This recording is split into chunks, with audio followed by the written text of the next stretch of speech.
This channel's content is strictly for educational and informational purpose and does not endorse or promote any form of violence, harm, illegal activities, self-injuries and communal disharmony. Shubhashis দা কারা করলে ইতিমধ্যেই তো মুখ্যমন্ত্রী মঞ্চ থেকে বলে দিচ্ছেন বাম বিজেপির কথা।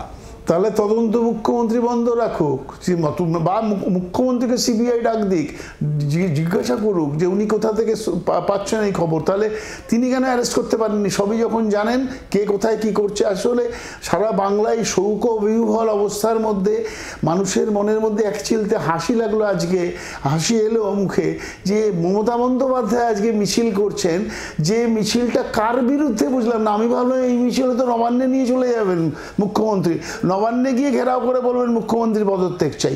তার পুলিশ মন্ত্রিত্বের নেতৃত্ব, সে নিজে পুলিশ মন্ত্রী, নিজে স্বাস্থ্যমন্ত্রী, সব জায়গা থেকে ফেলিয়ার। কিছু সিভিক ভলেন্টিয়ারকে রেখে দিয়েছে কন্ট্রাকচুয়ালি এবং তারা পুলিশের উপর নজরদারি করে, ওসির উপর নজরদারি করে, ওসির উপরে উঠে গেছে। ওসি কাকে কি কেস দিচ্ছে সেটা পার্টি অফিসে জানায়।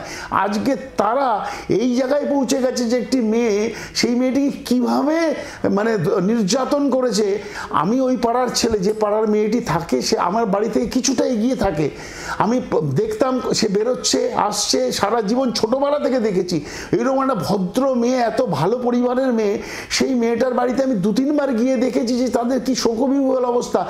উচিত ছিল না মুখ্যমন্ত্রীর যে এই ঘটনায় গিয়ে তার বাড়িতে গিয়ে বলা হ্যাঁ দোষী আমি ধরবো?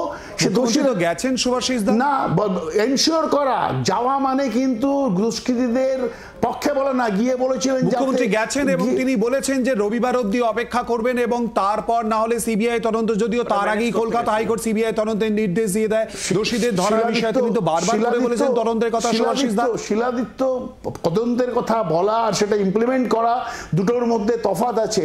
একটা মুখ্যমন্ত্রীকে এনশিওর করতে হয়, একটা মৃত পরিবারের কাছে গিয়ে বলতে হয় যে হ্যাঁ আমি দুষ্কৃতীদের ধরবো বলে ধরা উচিত। আজকে দেখা যাচ্ছে দোষীদের মেইন প্রভাবশালী দোষীদের আড়াল করা হচ্ছে একটি স্কেপগোট করার জন্য। একটি ছেলেকে মাতাল মদ্যপ একটি ছেলেকে তুলে নিয়ে গিয়ে বলে যে একজনই নাকি ছিল, অথচ শুভাশিস দা একটুখানি আটকাচ্ছি। আমাদের সঙ্গে আলোচনায় অংশগ্রহণ করেছেন ইতিমধ্যে আইনজীবী শামীম আহমেদ।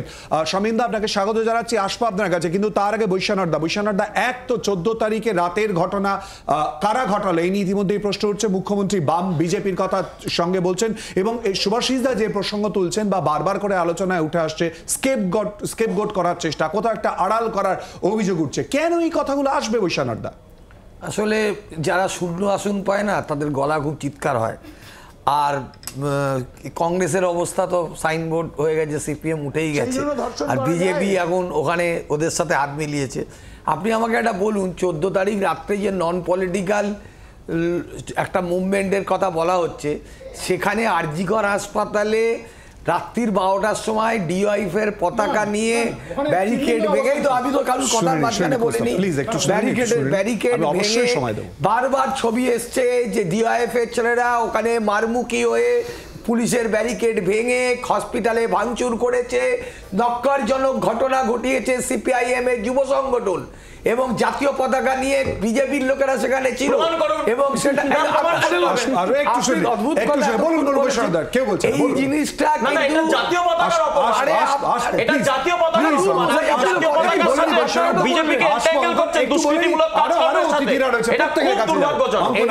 এইটা প্রমাণ হয়ে গেছে যে সিপিএম আর বিজেপি মিলে আরজিকর হাসপাতাল ভেঙেছে, ভাঙচুর করেছে এবং চতুর্থ কি বলছে কি বলছে কে বলছে নাম নেই, নাম নেই, হ্যাঁ গায়ে লাগবে, হ্যাঁ গায়ে লাগবে।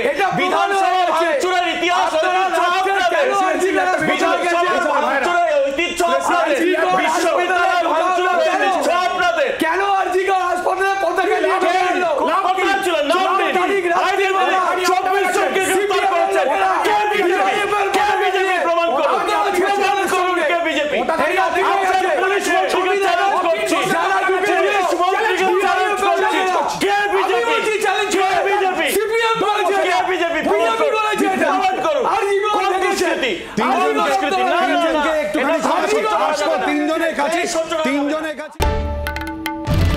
বাংলার আওয়াজ, বাঙালির আবেগ, জি 24 ঘন্টা।